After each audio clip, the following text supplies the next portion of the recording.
Baik, kita kembali lagi, semoga pada masih waras semua, kita harus jujur. Indonesia bukan lagi negara yang bisa dianggap enteng. Di bawah kepemimpinan Presiden Prabowo Subianto, ekonomi kita tidak hanya bertahan, tetapi melesat. Pertumbuhan ekonomi stabil di angka 5,1% pada 2024, lebih tinggi dari Malaysia yang hanya 4,7%. Ini bukan angka sembarangan. Ini bukti bahwa strategi ekonomi Indonesia mulai membuahkan hasil. Tapi tunggu sebentar. Kenapa banyak negara asing yang mulai panik? Kenapa tiba-tiba media luar mulai menyoroti Indonesia dengan nada pesimis? Bahkan ada yang mulai menebar narasi bahwa ekonomi kita akan runtuh? Jawabannya sederhana. Karena Indonesia semakin kuat dan mereka takut kehilangan kendali atas kita. Prabowo tidak akan membiarkan Indonesia jadi sapi perah asing. Satu hal yang sangat dibenci oleh Presiden Prabowo adalah melihat kekayaan Indonesia hanya dinikmati oleh pihak asing. Sudah terlalu lama kita jadi pemasok bahan mentah untuk negara lain, sementara kita sendiri hanya mendapat keuntungan recehan. Tapi sekarang, Prabowo mengubah permainan.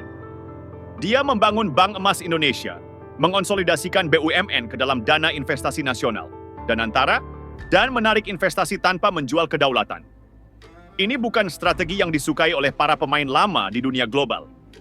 Mereka lebih suka Indonesia tetap bergantung pada modal asing, agar mereka bisa tetap mengendalikan kita. Prabowo paham betul. Indonesia harus berdiri di atas kaki sendiri. Bukan berarti kita menolak investasi asing, tapi kita tidak akan mengemis seperti negara lain.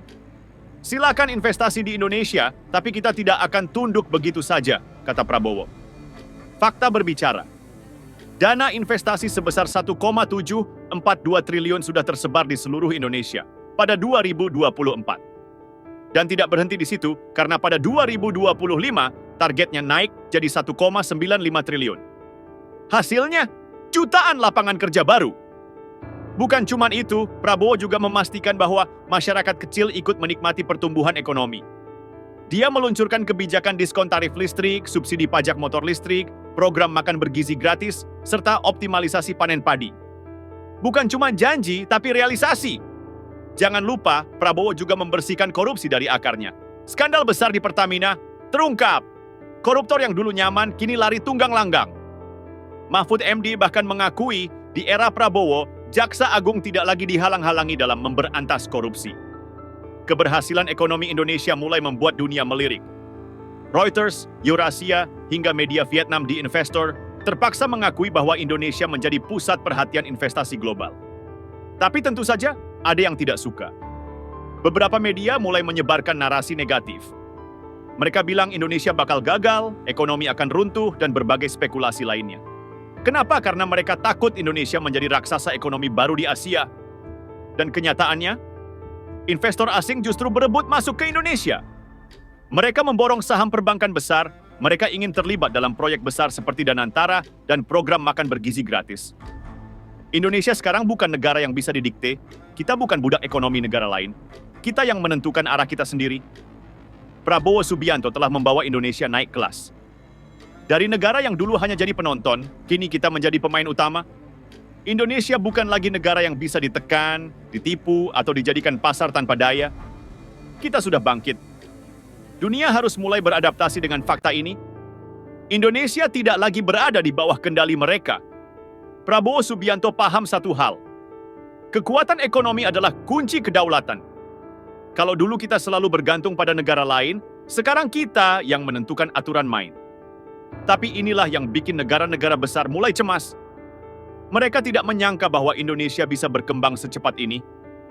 Mereka pikir kita akan terus menjadi negara yang hanya mengekspor bahan mentah, bergantung pada pinjaman asing, dan diam saja saat sumber daya kita dijarah. Tapi mereka salah besar. Sekarang, investor asing bukan hanya masuk, tapi berebut tempat di Indonesia. Dari perbankan, energi, infrastruktur, hingga manufaktur, Indonesia jadi ladang emas yang mereka incar. Bahkan, beberapa negara yang dulu memandang sebelah mata kini justru berusaha menjalin hubungan baik dengan kita. Lihat saja reaksi mereka. Amerika Serikat mulai lebih sering membicarakan kerjasama ekonomi dengan Indonesia. China semakin agresif menawarkan proyek strategis. Eropa yang dulu suka mengkritik kebijakan Indonesia, kini malah datang dengan proposal investasi. Mereka sadar Jika mereka tidak ikut dalam permainan, mereka akan tertinggal. Tapi jangan salah, Prabowo tidak akan membiarkan Indonesia dijadikan sapi perah lagi. Silakan masuk ke Indonesia, tapi kalian harus mengikuti aturan. Itulah yang membedakan Indonesia di bawah Prabowo dengan pemerintahan sebelumnya. Kita bukan bangsa yang bisa dibeli. Tapi, apakah semua ini akan bertahan? Pertanyaan besar sekarang adalah, seberapa siap kita menjaga momentum ini? Bangsa ini sudah pernah bangkit, tapi juga pernah terpuruk. Dulu kita pernah punya industri strategis, tapi dihancurkan oleh tekanan asing. Kita pernah mandiri dalam pangan, tapi kemudian kembali bergantung pada impor. Apakah kita akan mengulang kesalahan yang sama? Ataukah kita akan mempertahankan kebangkitan ini dan menjadi kekuatan baru di dunia? Satu hal yang pasti, Prabowo telah membuka jalannya. Tapi jalan ini tidak akan selalu mulus. Akan ada serangan dari luar, akan ada pengkhianatan dari dalam, akan ada kepentingan-kepentingan yang ingin menggagalkan Indonesia. Pertanyaannya sekarang, apakah kita siap bertahan? Atau justru kita akan kembali ditipu dan dimanfaatkan seperti dulu? Bukan kebetulan kalau sekarang media asing mulai rajin mengomentari kebangkitan ekonomi Indonesia. Mereka mulai panik. Kenapa? Karena Indonesia tidak lagi bisa dikendalikan seperti dulu. Dulu, kalau ada negara berkembang yang ekonominya naik sedikit, langsung ditekan dengan aturan perdagangan, diberi utang berbunga tinggi, atau malah dibuat konflik dalam negeri. Tapi cara itu tidak mempan lagi di Indonesia. Prabowo tidak bermain dengan cara lama. Dia membalikkan permainan. Alih-alih bergantung pada utang luar negeri, Indonesia justru memperkuat BUMN, menciptakan investasi berbasis dalam negeri, dan mengundang investor dengan syarat yang menguntungkan rakyat.